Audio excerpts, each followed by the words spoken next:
Welcome back to our channel, the place where hidden chapters, royal secrets, and the stories the palace won't publish finally come to light. Today we bring you a breaking news. She's finished Meghan, screaming and crying as Fergie exposes Yacht past. Sarah Ferguson's comments have reignited media and public debate regarding Meghan Markle's pre-royal existence. It was widely believed that Ferguson's novel promotion comments were references to Meghan's extensive, unsubstantiated prior rumors. Multiple accounts say those words distressed the Duchess of Sussex and produced a public relations crisis for the royal family. The exchange highlighted the Sussexes' persistent, often fraught relationship with the institution from which they stepped back, and how a few suggestive lines can reignite dormant narratives in the media ecosystem, turn private histories into public drama, and force institutions and individuals to respond to modern attention economies' speed and relentlessness. The dispute began with an interview on Ferguson's book and life. However, the discussion reportedly expanded to include Meghan's cultural impact and the modern royal family. Ferguson's tone altered when discussing young ladies attracted to royal life, according to published interviews. She said, "Well, let's just say she's not the first young woman who's been fascinated by royal life or the perks that come with it." Ferguson then made a controversial statement. "I remember years ago there were whispers about a certain yacht summer. You know, those glamorous trips where everyone's playing dress-up, chasing attention, and hoping someone important is watching." Ferguson did not name Meghan in the interview, but royal watchers, bloggers, and social media users instantly picked up on the reference to a yacht summer and Buckingham Palace. Those lines evoked an unconfirmed story about Meghan's Hollywood acting career before meeting Prince Harry. The narrative, which circulates mostly online, depicts an early career spent networking and partying at luxurious events, sometimes called yacht parties in Mediterranean resorts, associated with international luxury and leisure. The assumption is that aspiring performers and models met wealthy and powerful people. Importantly, this plot relies on rumor rather than solid evidence. Stories, isolated images, and speculative threads have been stitched together to create a coherent backstory where none exists. About 24 hours after the interview, paparazzi approached Ferguson outside Claridge's hotel in London. When a photographer asked if her yacht summer comment was about Meghan Markle, Ferguson smiled and said, "Oh, darling, I don't tell tales, I just remind people that every fairy tale starts somewhere." That spontaneous remark was widely interpreted as emphasizing and confirming her earlier words.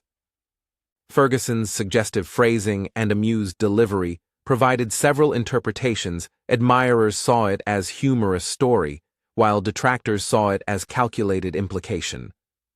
The episode revolved around this ambiguity, a public speaking tool that lets a speaker insinuate something without committing to a precise accusation. It gave the speaker some plausible deniability, while giving detractors and rumor-mongers ammunition to magnify the claim. Her statements revived a contentious Meghan Markle debate. Despite little proof, critics of the Duchess of Sussex have repeated yacht charges. The most common internet version depicts a young, ambitious Meghan attending lavish parties on boats near glamorous ports like Greece and Monaco in the early to mid-2000s. These reports often show hopeful performers, models and socialites, mixing with important business people and financiers, and sometimes implying connections to aristocratic circles, including British royalty.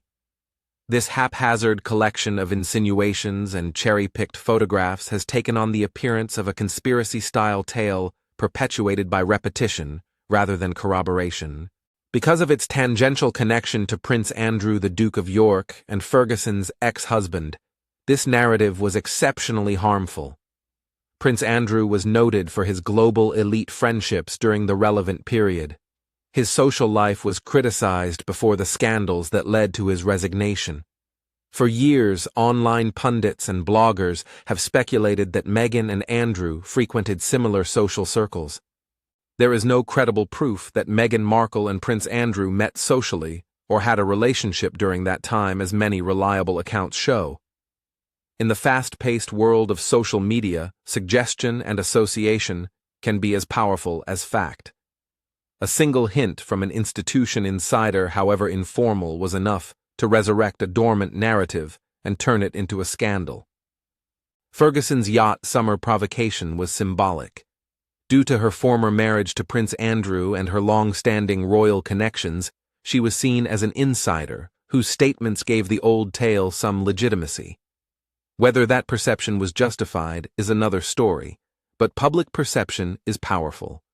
The result was to recreate a narrative that linked Meghan, however tenuously, to a culture contaminated by Prince Andrew's scandals.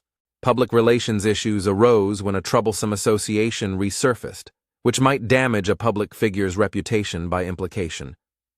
In reputation management, insinuation can be used to damage reputation since it requires less proof to spread and allows people to complete the evidence gaps with pre-existing biases. Digital platforms reacted quickly and strongly. Twitter trended Fergie said it within hours, with rapid-fire postings, jokes, and interview and hotel interaction footage. Users searched Meghan's early acting photos, sometimes without context, for evidence of the boat narrative. Some blog postings and commentaries from over a decade ago were revived and shared. This rapid archival retrieval shows a feature of modern media algorithms and networked audiences can amplify and repurpose material that has circulated even on niche channels or in unverified forms to create the impression of a renewed scandal.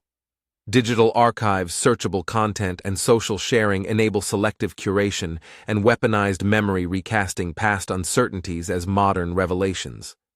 This digital firestorm showed how online conversation polarizes swiftly. Meghan supporters called Ferguson's statements and the accompanying backlash a gendered and racially inflected attack meant to delegitimize and humiliate a public woman of color. They claimed that labeling a young actress's networking and ambition as questionable perpetuates sexist stereotypes that punish women for public achievement. These critics noted that women's sexuality, friendships, and social choices are disproportionately examined and negatively framed, especially when the woman is unusual, such as a biracial American-born royal who has spoken out about race and mental health. Some Meghan critics and traditional royalists welcomed Ferguson's openness. The remarks raised doubts about Meghan's transparency and royal tradition, and they saw the episode as a sign of entitlement or contempt. The affair was a proxy battleground for the Duke and Duchess of Sussex's cultural conflicts since their retirement, including modernity versus tradition, celebrity influence on monarchy, and public privacy. Mainstream media reflected this division. Drama and conflict were highlighted in British tabloids like Fergie's Yacht bombshell, Sparks' royal panic, and Montecito in Meltdown. These sources portrayed the story as a quarrel between two duchesses using tabloid formulae that reward conflict exclusivity and elite personalities' personal lives. In contrast, many American publications initially downplayed the Yacht claims, emphasizing the lack of evidence and placing the episode in the context of the British royal household's ongoing family conflict and media scrutiny. International outlets, mindful of audiences with different expectations and sensitivities, often focused on how such stories complicate the palace's modernization, the diplomatic implications of intra-family disputes, and the legal and reputational costs of persistent rumor-mongering. Meghan was very affected by Ferguson's statements and the media climate, according to sources.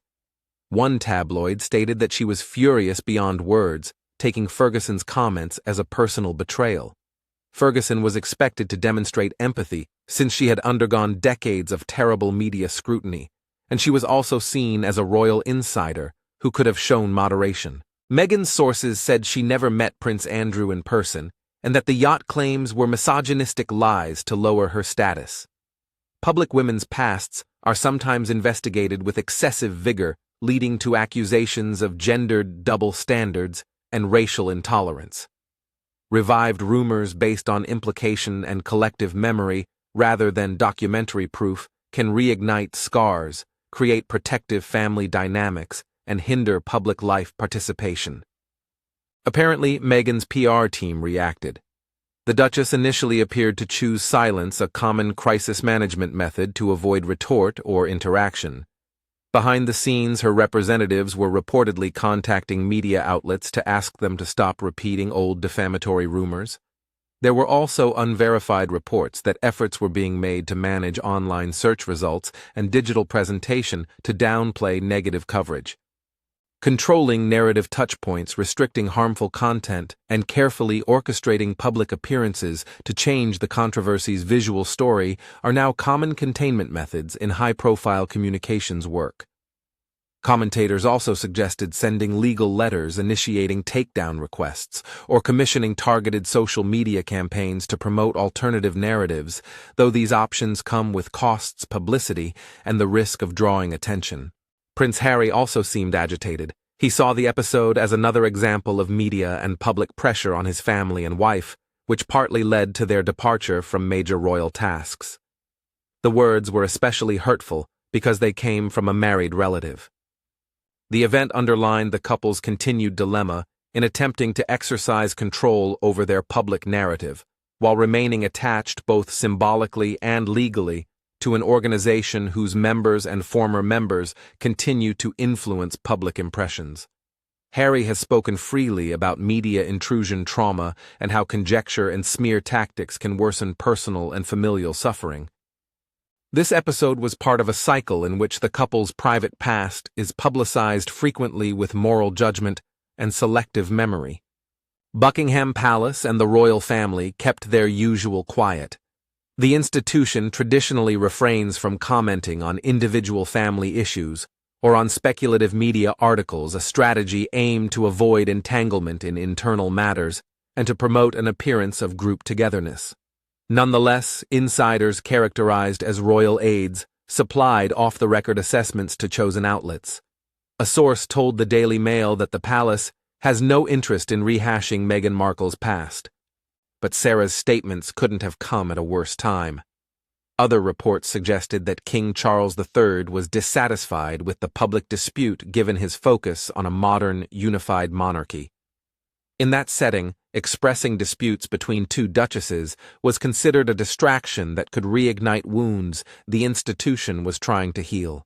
The palace's caution is strategic public rebuke of a non-working royal allows counter-narratives, while quiet can be construed as indifference or covert encouragement. Media economics complicates the calculus. Anything the palace does to intensify the story expands its longevity and coverage possibilities. Ferguson's standing within royal circles is a special problematic aspect. Since her 1996 divorce from Prince Andrew, she has maintained strong ties to him and his kids, Princess Beatrice and Princess Eugenie, and has appeared in limited royal settings. Despite not performing official tasks, her long affiliation with the family and public status make her views more impactful than those of a private individual. The palace faced a difficult choice. Openly reprimanding or distancing itself from her words would bring attention to the conflict, yet doing nothing may be seen as toleration. Thus, the episode showed how the monarchy must handle utterances from non-working extended family members who impact public opinion. These partnerships entail balancing loyalty, reputation, risk, and public drama.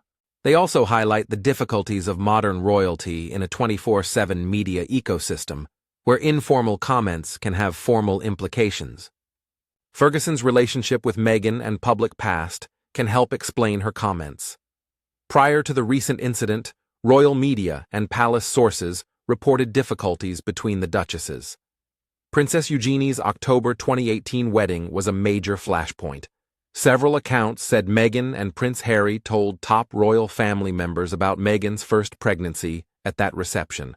Some guests were offended since royal etiquette views a wedding as a party for the celebrants, and making a big announcement during another couple's wedding is considered impolite.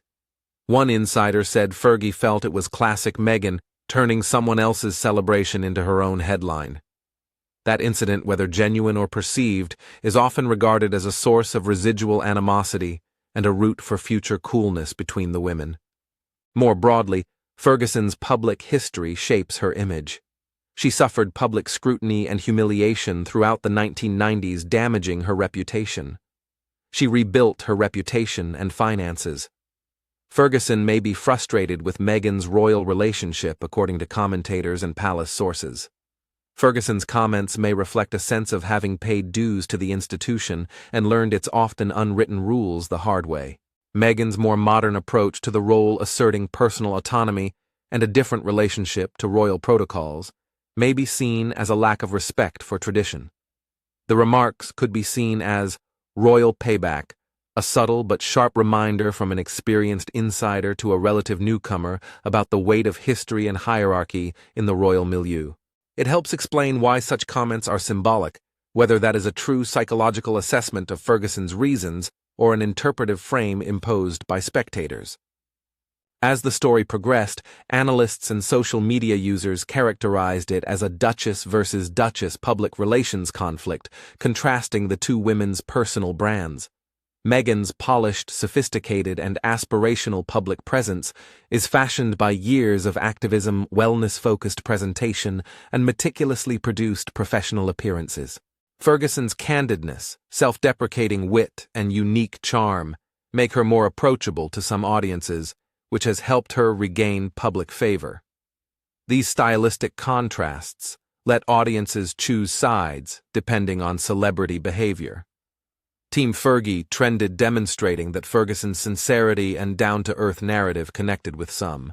Meghan's supporters rallied on social media to defend her philanthropic work, maternal and mental health advocacy, and the racialized nature of criticism against a biracial woman in a prominent, largely white institution.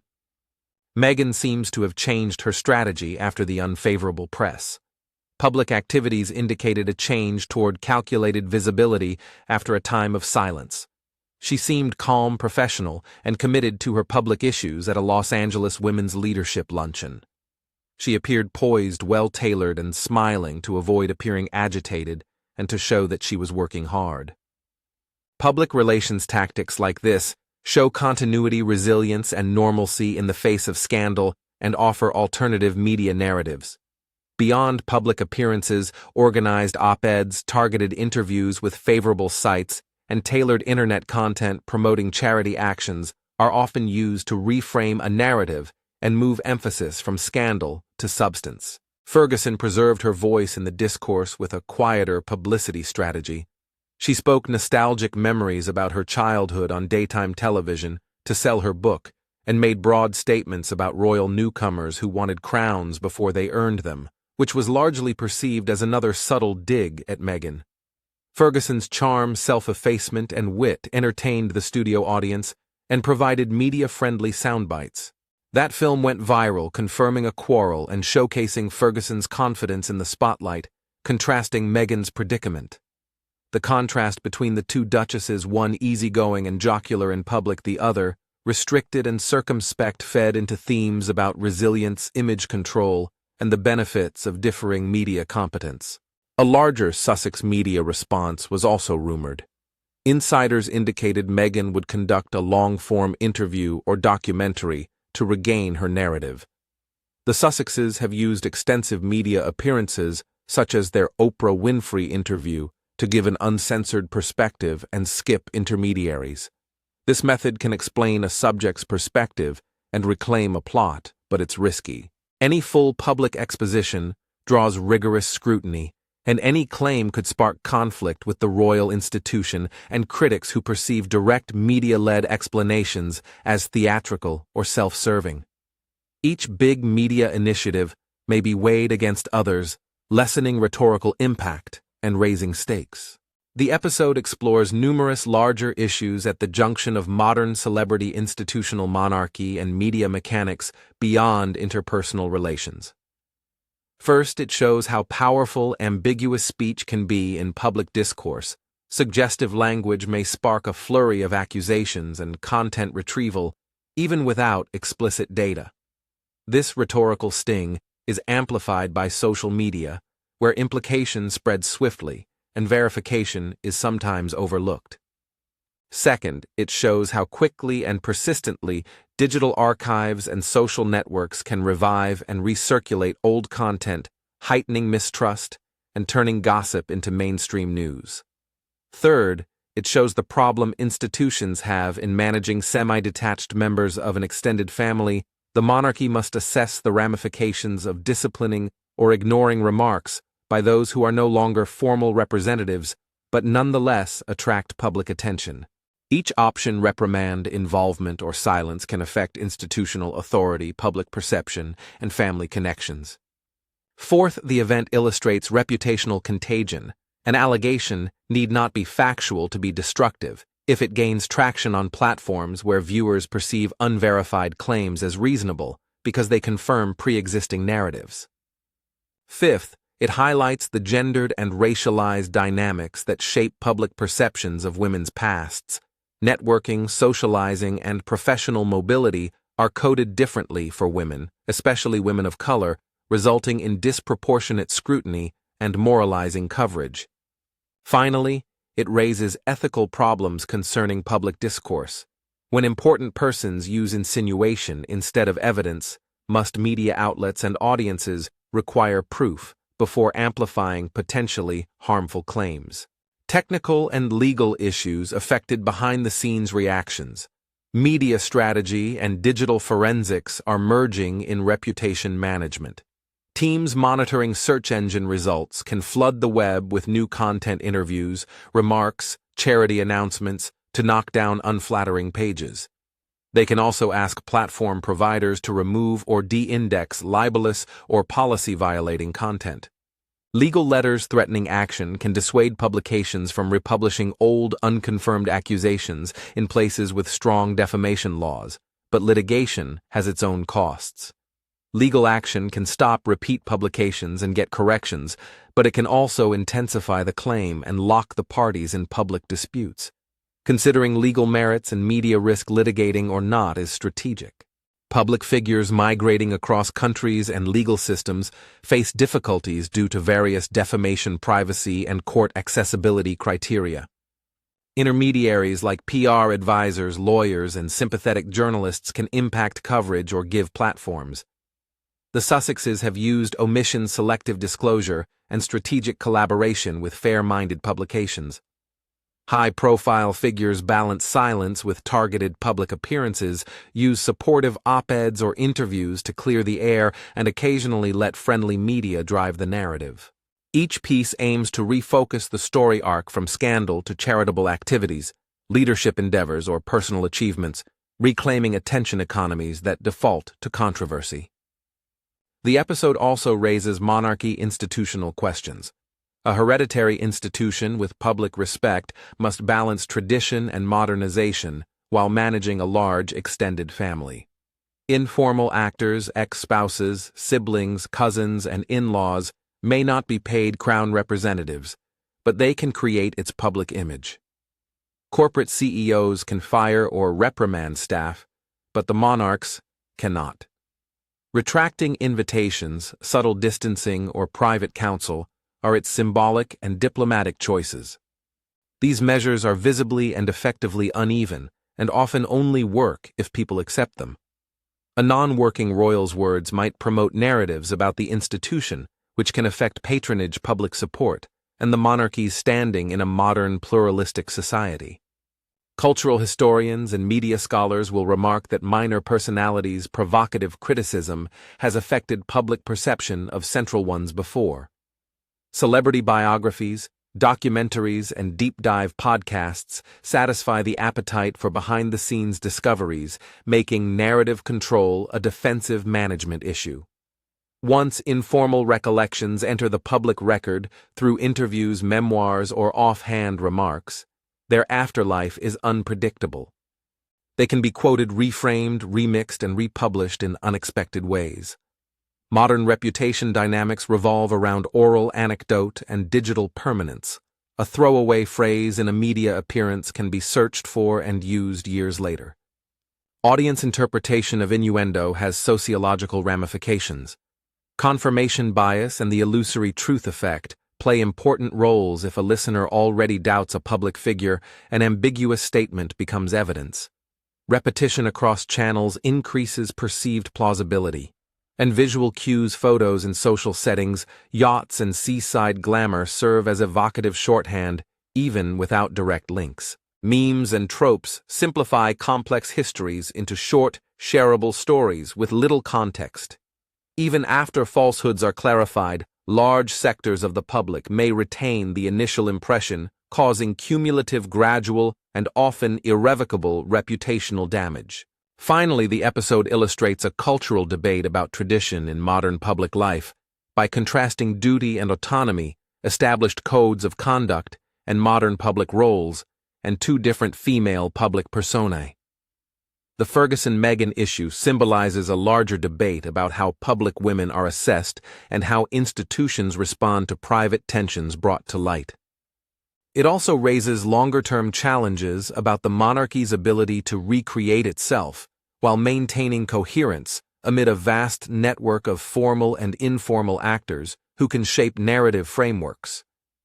What began as a few cryptic comments on a book promotion tour has become a worldwide story about the revival of dormant, unverified rumors, the emotional impact on the participants, and the public relations maneuvering that followed. It has caused reported friction within the royal family, as it adjusts to a new monarch, forced the Sussexes to consider narrative management, and rekindled debates about gender, race, and privilege in public life. The episode shows how private grievances and informal remarks can become constitutional symbolism and public identity, especially when they involve royal extended family members and broader cultural disputes. Montecito Buckingham Palace and the global media will watch the following movements to see if this drama ends soon or leads to a public showdown. Further mediated engagement, a long-form interview or formal statements, legal intervention to stop defamatory content, or quiet reconciliation and boundary setting within the family are possible. Legal action can suppress narratives but prolong attention and be costly. A media counteroffensive can clarify a stance but risk restarting debates. Quiet can preserve privacy but be interpreted as compliance. Whatever happens, the incident shows that reputation in the digital era is more delicate and contested than ever. Insinuation can become truth, thus intelligent, calibrated reactions are needed. The episode reminds the monarchy that even non-royals' actions and words matter. It warns prominent personalities, especially women and disenfranchised ones, that modern media might exploit past flaws and social prejudices. It prompts public and media reflection on verification norms and ethical duties associated with rumor amplification. The story will illuminate celebrity management strategies, plausible deniability, and institutions' struggle to balance tradition with transparency and accountability in the weeks and months ahead. Whether the issue ends as a brief blip or becomes another chapter in the Sussexes and royal family's drama depends on the parties' actions and worldwide audiences' thirst for scandal and closure. The episode will be cited in future discussions about how reputations can be reshaped, how institutions cope with the spillover effects of private remarks, and how public discourse can be tempered by a renewed commitment to evidence, context, and humane consideration of the personal costs of rumor. Thank you for watching the video. Please let us know your thoughts, and goodbye for the time being.